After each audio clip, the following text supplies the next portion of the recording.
the Employment Protection of Employee Tips and Other Gratuities Amendment Act of 2023, which came into force on 1st of March 2024, differentiates tips from other gratuities, effectively impacting the calculation of a week's wages for an employee whose wages vary from week to week.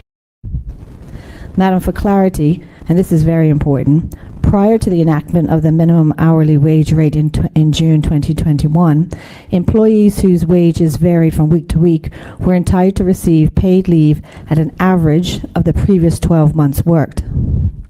So, for example, if an employee paid a base rate, if employees were paid a base rate of $6 per hour, this would be the hourly rate at which their leave would be calculated. With a base rate of $6 per hour, workers could not afford to take sick leave or vacation leave. And once one factors in statutory deductions, some workers were reporting receiving negative pay. Subsequent to the enactment of the order, employees were entitled to paid leave at least the minimum hourly wage rate of $16.40. This example is important, Madam President, as it highlights the significant work done by this government to combat inequalities and increase protection for workers. Madam President, the effect of the 1st March 2024 amendment was that employees' leave entitlement will be calculated to include all other gratuities earned during the previous 12 months worked.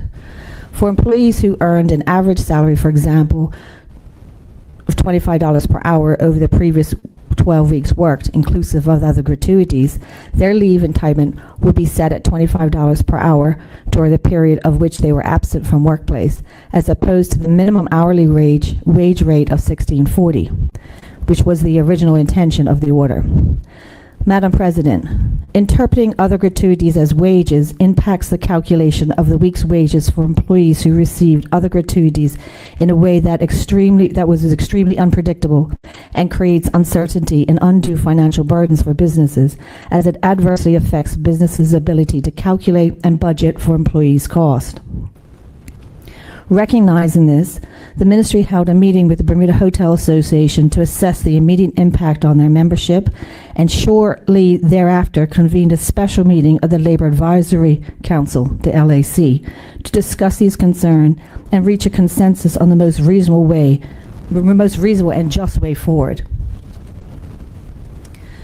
Madam President, it is important to pause here to remind us, those in the Senate as well as the listening audience, that the Labor Advisory Council, it was established in 1960, is a non-statutory tripartite government board tasked with the advancing of industrial relations and garnering consensus amongst its members to make recommendations concerning legislative amendments, policies, and standards regarding the Bermuda labor force. Over the years, the work of the LAC has positively impacted the labor force and has furthered harmonious industrial relations between government, employer groups, and worker groups. It symbolizes the effectiveness of collaboration and meaningful social dialogue amongst the stakeholders. The LAC comprises of government representatives, employer and worker groups as equal and independent partners, working together to find solutions to the issues facing Bermuda's labor force through social dialogue or tripartitism. Madam President, as it pertains specifically to the matter before us today, the members of the LAC at the aforementioned special meeting expressed their discontent with how the 12-week calculation method would impact the hospitality industry and smaller properties. They agreed that the paid leave entitlement for employees who receive other gratuities should be clarified, particularly where the other gratuities supplement an employee's minimum wage rate. Madam President, pursuant to the bill, other gratuities are excluded from the definition of a week's wages for the purpose of calculating an employee's time off entitlement. This ensures that employers are not adversely affected by the unintended consequences of the 1st March 2024 amendment, while also safeguarding the leave entitlement of employees who receive the minimum hourly rate as part of their wages. Madam President, not only will this bill have retroactive effect to coincide with the 1st March 2024 amendment, but it also provides with any payment of But it provides that any payment of other gratuities which took place during this period shall not constitute an overpayment for which an employer is entitled to be reimbursed.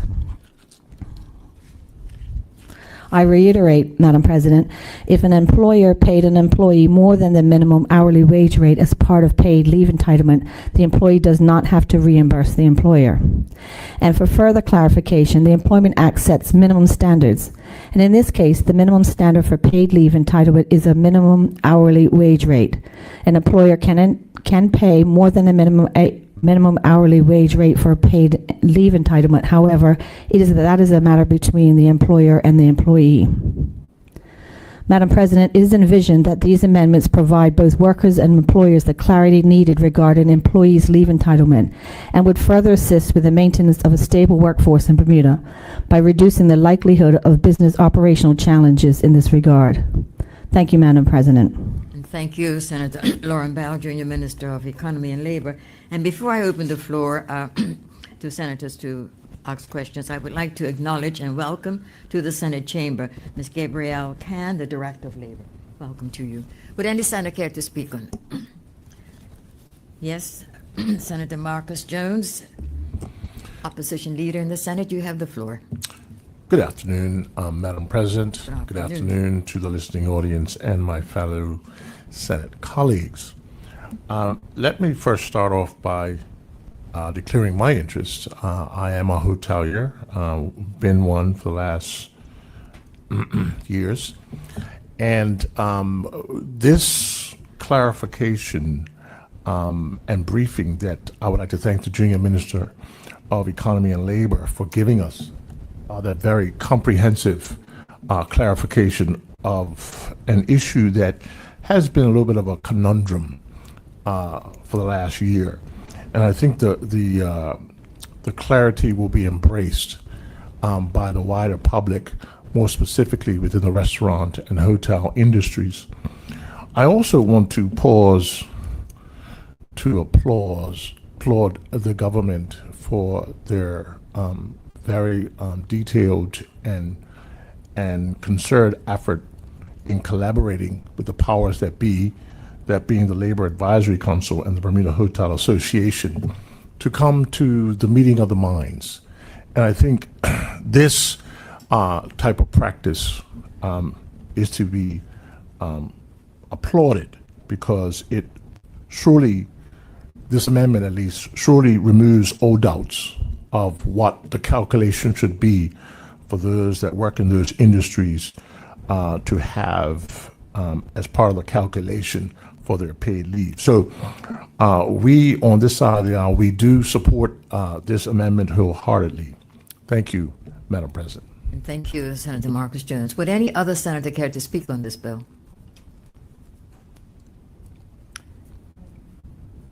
Hearing none, Senator, it seems you have full support. You care to move your bill then? Oh, sorry, Minister, were you indicating you were going to speak? I'm sorry, I did not see. Thank you, Madam President. I didn't indicate, but you saw that indication was coming.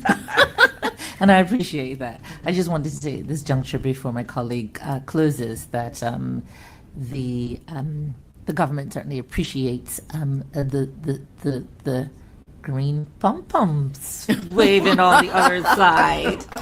It didn't go unnoticed. But I took the point that it's this level of collaboration that the Senator Jones is highlighting, which is what should be the standard. Appreciate that comment. Thank you. Thank you, Minister. With that said, then, Ms. Bell, it's for you to move your bill.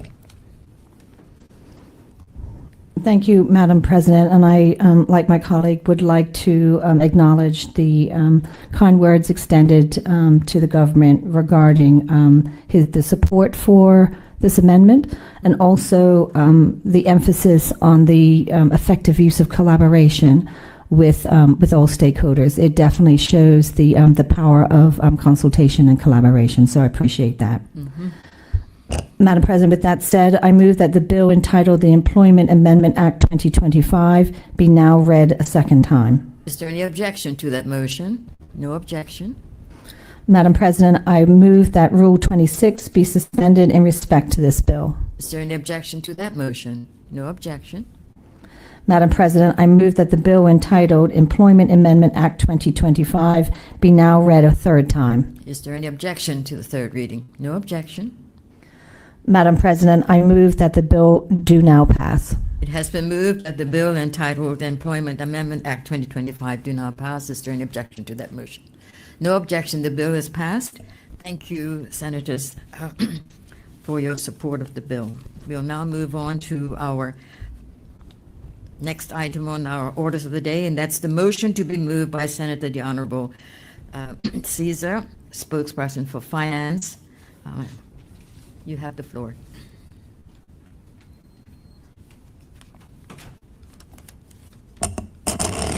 Thank you, Madam President. Madam President, I move that the provisions of Standing Order 71-2 be suspended. Is there any objection to that motion? No objection. Thank you, Madam President. I move that the Senate do now undertake for consideration the following resolution.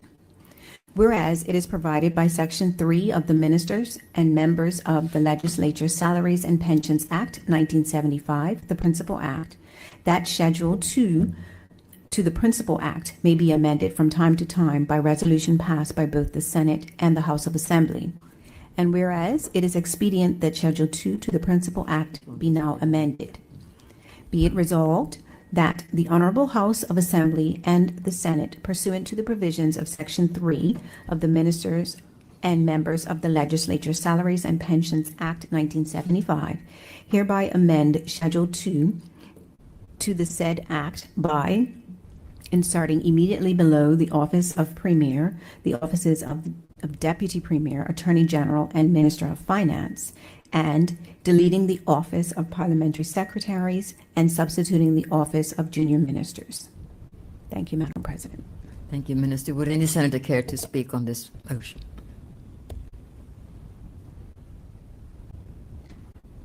No, it's Minister. It would appear you have full support. Yes, Madam President, in the absence of any additional comments, we on this side are grateful for the support. Thank you. You can now pass the resolution. Yes.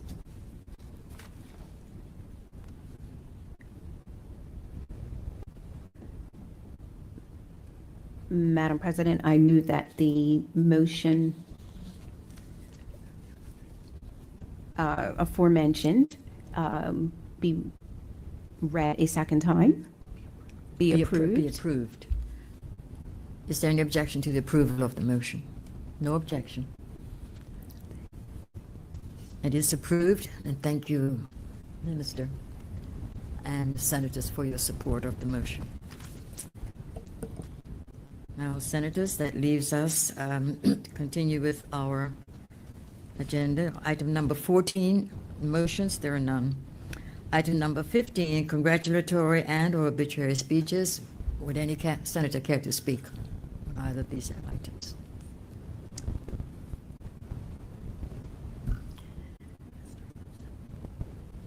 I beg your pardon, Senator Fubler. Thank you, Madam President. Your hand's so low, I can't see it. I'll start raising it higher. Please do. That's fine. You have the floor. Thank you. I had the pleasure of attending the Gold Bermudian documentary film series over the weekend. I just wanted to give my congratulations to the Department of Culture. It was an excellent night. And I learned quite a bit. I didn't know much about the 4 people highlighted in the documentaries, and I encourage anyone in the listening public who has curiosity about our history to go and check them out. They're available on the Department of Culture's YouTube, and I understand that they may be played on CITV as well. Thanks. Thank you, Senator Misha Fubler. Would any other senator?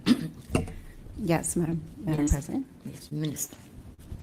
Minister Crystal Caesar. Yes, Madam President. I was remiss last week when I did not give congratulations to the young people whose events I attended in the last month, and that being two events that stand out in my mind. And in particular, it was the inaugural Verbal Victory Spelling Bee Finals, which happened at the Barclay Institute. And I have to say, Madam President, that I'm used to being on stage, but usually I'm moving and I don't see the audience. And when I was called up on stage after the bee had finished and I had to present, I saw that these young people basically were sitting in front of an audience of faces with lights beaming in their eyes, and they were being tested on the words that they had to study for the spelling bee. And so I think it is admirable that these young people from ages 9 to 13, I believe it was, did such a remarkable job. And again, these were the finals. And so I congratulate them. I congratulate the team coaches who coached them to such impeccable standards. It was inspirational, and though there could only be one winner, I must say that they all were phenomenal, and I applaud all of them.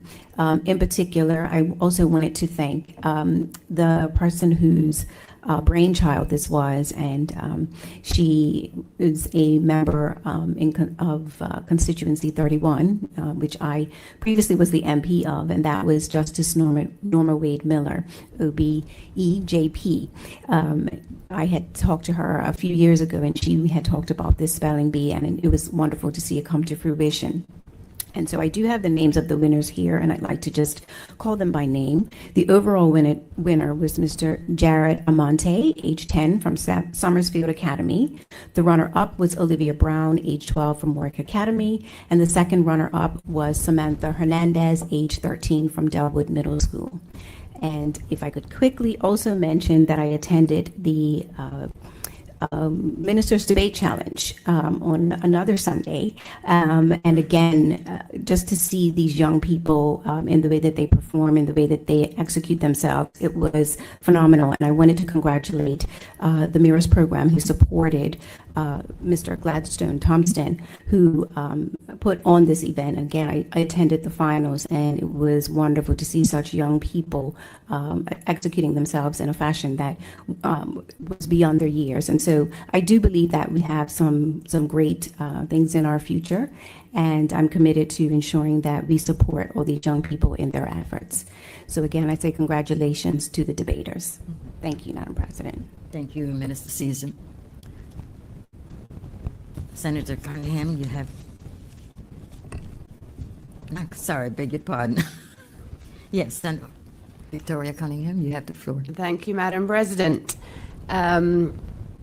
So going back to what we somewhat spoke about earlier, we often hear about the challenges facing some of our educational institutions, but I think it's crucial to acknowledge and celebrate their success. So recently, Cedarbridge Academy had obviously the difficult time that we spoke about and was highlighted earlier, but I want to emphasize that these incidents don't define the entire school community. Last week, as was reported in the news, Cedarbridge Academy showcased their dedication to fostering a rich and diverse learning environment through a highly successful Foreign Languages Week. Evidence of the week's activities demonstrates the students' enthusiasm and the hard work of their faculty. So I think this celebration of language and culture is a testament to the positive initiatives taking place within that school, and in fact all our schools. And it's a reminder that despite the setbacks, Cedarbridge Academy is a place where students are learning, growing and achieving remarkable things. So I just feel that we can't let negative press overshadow the wonderful contributions that Cedarbridge Academy is making. And then since we're going on break, I also, Madam President, would like to celebrate and acknowledge the upcoming Bermuda College 50th Anniversary Gala, which is taking place this weekend. I unfortunately have prior commitments, so I'm unable to attend, but I hope it goes well and extend my warmest wishes for a memorable evening celebrating their honorees and the ongoing success of Bermuda College. And I would also like to take a moment, Madam President, to celebrate our local sports community. I extend my congratulations to the football team Inter Bermuda on their recent victory claiming the Corona League title. This win is a testament to their hard work, dedication and sportsmanship. And as a personal note of pride, my cousin's son, Rory McKittrick, is a valued member of the Inter Bermuda team. And I think having watched him and his teammates Their success is truly inspiring. They're one of Bermuda's newest football teams, but I just want to say congratulations to Inter Bermuda on their well-deserved victory. Madam President, I would like to end by extending warmest wishes for a safe and happy Easter to my colleagues, the rest of Bermuda, our listening audience, and may this holiday bring us peace, joy, and a time to connect with loved ones, and probably lots of fish cakes and hot cross buns. So happy Easter. Thank you, Senator Victoria Cunningham. Yes, Senator Foley, sorry, I saw him first. You have the floor. Thank you, Madam President.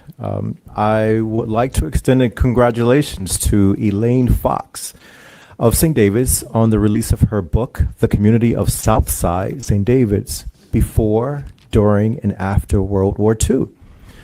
This incredible book is a testament to the rich history, resilience, and legacy of St. David's, capturing the stories of a community that has shaped Bermuda in profound ways. To Elaine, who is listening today, your dedication to preserving and sharing this important history ensures that future generations will understand and appreciate the sacrifices, triumphs, and unique culture of Southside St. David's. Through your meticulous research and storytelling, you have given our community a valuable gift, one that connects us to our past and strengthens our identity moving forward. Thank you for your passion and commitment to ensuring that the history of St. David's is never forgotten. This book will serve as an essential resource for all who wish to learn more about the vibrant and storied past of our beloved community. Well done. Thank you. Thank you, Madam President. Thank you, Senator Foley. Would any other senator care to speak? I did see Senator Lindsey Simmons first of all, and then Senator Jones. Thank you, Madam President. Madam President, I just want to thank constituency 9, 10, 11, 12, and 13 for coming together this Saturday to host the Easter Fun Day for the Devonshire Smith residents, and all are welcome. So please come out. It's a free event. Just want to congratulate these constituencies for putting through this event. Will be at Elliott from 12 p.m. to 6 p.m. We'll see you on Saturday. Thank you. And now Senator Marcus Jones will be a leader in the Senate. You have the floor. Thank you, Madam President. I'd like for this chamber to send condolences to the family of the late George Francis, laid to rest at the age of 76 a week ago. He's a neighbor of mine, born in Jamaica, loved the game of cricket, was not only a player, and he started his career as an early order batsman for Somerset Bridge, finished his playing career at the Willicotts, and then became a well-known, accomplished umpire. He didn't stop there, but he eventually went on to be an international umpire that was able to utilize his skills throughout the world. He was a very jovial, good-natured man, passionate about his cricket, but just passionate about life. He had a thriving trucking business there in the Summers community, and of course, all across the island. Just would like for him to be remembered, and condolences sent to his family. Madam President, I would also like to have this chamber extend condolences to the family of the late Leo Mr. C. Manuel Custodio, a longtime resident of Jennings Bay Road in Southampton. He was a generous, kind, deeply loved man. He was a man of faith who was devoted to his church, the Calvary Gospel Chapel. I encountered him at the tender age of 7 or 8. Back then, Madam President, as you would probably know, I guess because of my mom's discernment that I was double trouble, she felt that I needed to go to Sunday school twice on a Sunday as opposed to just once. So in addition to my family church, the Beulah Tabernacle Church there in Somerset, my mom compelled my brother and I to attend what we used to call the Portuguese church there at Calvary Church. And he would pick us up every Sunday and take us to church. And I had a lot of time for Mr. Custodio. He was a very well-dressed man, very stylish. Of course, he owned Custodio's men's clothing store right there on Church Street, not far from the fire station. But one of his passions also was golf. And he was the founder of the Bermuda Junior Golf Association. He dedicated his life to nurturing young talent in this sport that he loved. So much so that he was recognized for his contribution to the sport by receiving the Queen's Certificate of Honor in 2011 for his lifelong dedication and impact on the game of cricket in Bermuda. So we would love to extend condolences to his family. Thank you, Madam President. And thank you, Senator Marcus Jones. Would any other senator care to speak?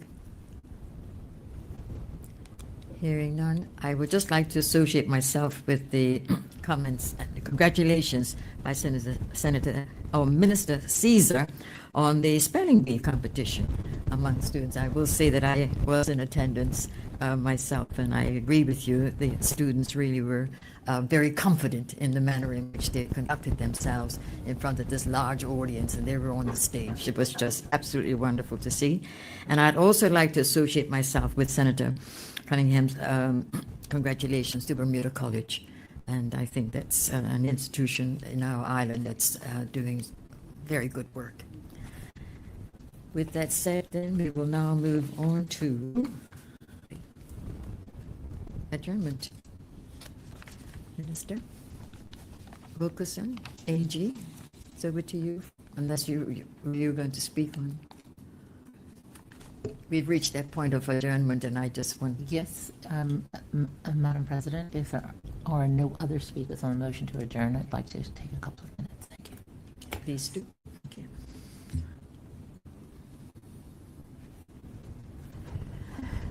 Madam President, members of the listening audience, today, or for this evening at least, I was invited to attend an event called Beyond the Dream, featuring Martin Luther King's call for a revolution of values. This event is being put on this evening at the BIU, and Glenn Fubler, activist, is one of the people behind this event. And certainly, being invited to participate at this event caused me to reflect, obviously, because the event, as I said, is marking an anniversary of one of Dr. King's speeches, and this is the one, Time to Break Silence, where Dr. King is talking about the war in Vietnam, obviously talking to U.S. Citizens. And it occurred to me that the events that we're seeing in the world right now, unfortunately, mirror some of the strife that was happening back in 1967. And it is certainly a time for, I think, all citizens of the world to be vigilant, and to not be silent, and to think about how they stand up for values. I heard my colleague across the aisle, Senator Jones, talk about how he had to go to Sunday school 2 days, twice on a Sunday.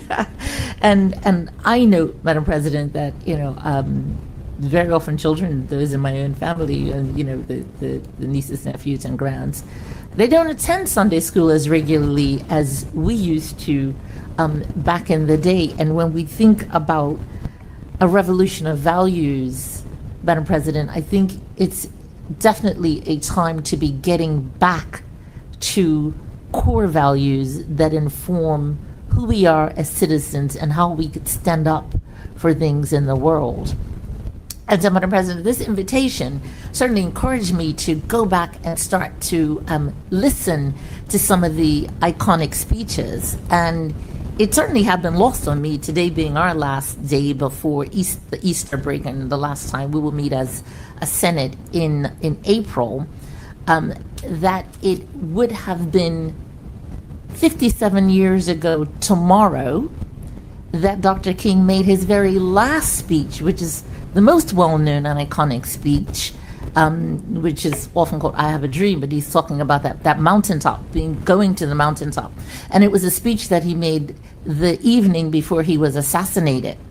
And when I think about the fact that I was a 5-year-old child at that time, we know that everything that Dr. King has stood for has certainly infused where we are and how we think about the world. And I guess I'm using this time, Madam President, to say that, my challenge to those listening and to parents is this is a time to acquaint your children with this iconic learning and with the values that we've heard talked about today, that sometimes we're only getting if you go to Sunday school in the busyness of life that is what parents are facing today.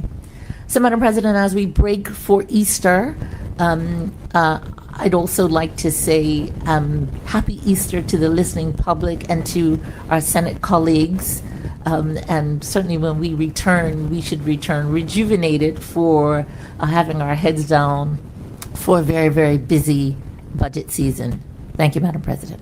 Thank you, Minister Wilkerson. But I do want to, at this time, call on Senator Foley, who had indicated he would like to give his maiden speech.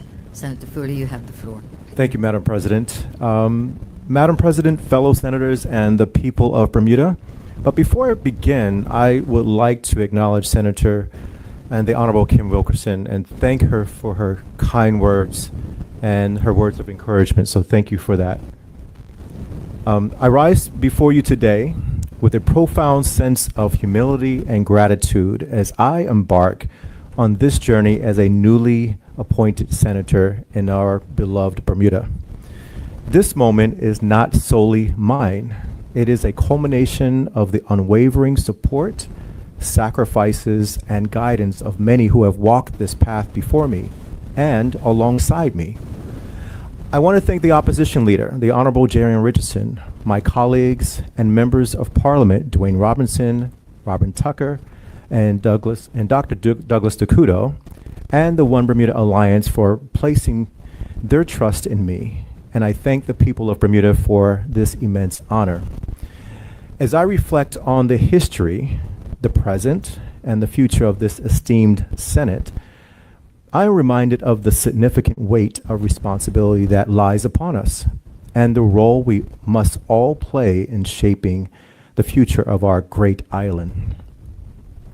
Madam President, to the resilient and spirited community of St. David's, where I was born and raised, I owe a debt of gratitude. Your unwavering support and belief in my vision have been the bedrock of my journey. St. David's embodies the essence of Bermudian strength and unity, and it is my solemn pledge to represent your interest and uphold the values that bind us together. St. David's has a long and storied history that is often overlooked but must never be forgotten. Our people are descendants of Native Americans, free and enslaved Africans, and European settlers, each of whom played a role in shaping our unique identity. The St. David's Islanders have long been known for their seafaring expertise, unwavering community spirit, and deep connection to the land and sea. Our traditions and the pride we take in our heritage are testaments to our resilience and cultural depth. However, we have also faced great challenges. The displacement of St. David's families during the construction of the U.S. military base in the 1940s is a painful chapter in our history, one that we must acknowledge as we seek opportunities for future generations. Today, we must continue to push for sustainable development that honors our past while securing a prosperous future. Madam President, our nation's progress has been shaped by the vision and dedication of remarkable individuals who dared to challenge the status quo and pave the way for future generations. Among them was the late Mr. Julian Hall, a friend, formidable lawyer, and former Member of Parliament. Mr. Hall's brilliance in the courtroom was unparalleled, and his commitment to justice and equality left an indelible mark on our legal and political landscape. His eloquence and passion continue to inspire us to thrive for a more just society. I would also like to recognize the contributions of the Honorable Dale Butler, my former principal, an esteemed educator, author, and former Member of Parliament. His leadership at St. George's Secondary School and his tenure as Minister of Culture, Community Affairs, Sports, and Social Rehabilitation have left an enduring impact on our society. His dedication to education and culture preservation have been instrumental in shaping the lives of many Bermudians, including my own. To my mother, family, and close friends, your love and sacrifices have been the guiding light illuminating my path. Your unwavering belief in my potential, even during times of doubt, has been a source of strength and motivation. This achievement is as much yours as it is mine, and I am eternally grateful for your presence in my life. Madam President, the Senate of Bermuda has a rich and significant history that stretches back to 1620. Over the centuries, this institution has evolved, providing counsel to the colony and later to the government of Bermuda. The Senate has consistently served as a vital part of Bermuda's parliamentary process, ensuring checks and balances and offering valuable debate on matters of national importance. From its origins as the Legislative Council to its current form established in 1968, the Senate has remained integral to the governance of Bermuda. Today, the Senate remains a body that represents the wisdom of experience, the need for careful deliberation, and the importance of balancing political interests with the needs of the people. We, as senators, have an obligation to uphold this legacy of service and of duty. Madam President, Bermuda stands at a crossroads. We face challenges that demand innovative solutions, and we need a Senate that will rise to meet those challenges head on. The state of voter engagement in our country is a growing concern. Too many of our people feel disconnected from the political process, disillusioned by what they perceive as a lack of real change or progress. As senators, we must work to bridge this gap. It is our responsibility to not only represent our constituents, but also to encourage greater civic participation, to engage with our communities, and to restore faith in that democratic process. Madam President, one of the ways we can start to address this is by fostering more transparent and open dialogue with the people of Bermuda. We must create platforms for engagement that reach all corners of the island, whether through more frequent town halls, social media, or local outreach. Voter education has involvement. Voter education and involvement are key to ensuring that the voices of all Bermudians are heard in this chamber. Madam President, as a member of the One Bermuda Alliance, I recognize the immense responsibility I have to the people of Bermuda. Our role in the Senate is not merely to legislate, but to ensure that every decision we make serves the best interests of all Bermudians. We must be accountable for the policies we pass and the consequences they bring. Whether it's about economy, public works, or social services, we must hold ourselves to the highest standards of responsibility. I am committed to advancing policies that create a better future for all Bermudians, regardless of age, background, or socioeconomic status. I will work tirelessly in my portfolios to improve the sectors of tourism, cultural and sport, youth, social development, seniors, economy and labor, public works, and home affairs. Madam President, one area where we must urgently focus is the Bermuda Tourism Authority. Our tourism sector is one of Bermuda's most vital industries, yet there is much work to be done to ensure that it remains sustainable and globally competitive. We need a Bermuda Tourism Authority that is more responsive to the needs of the industry one that embraces new markets, new ideas, and innovations that will draw visitors from around the world while ensuring that the benefits of tourism are shared throughout the community. It is crucial that we reimagine Bermuda's tourism strategies and develop a forward-thinking vision for this important sector.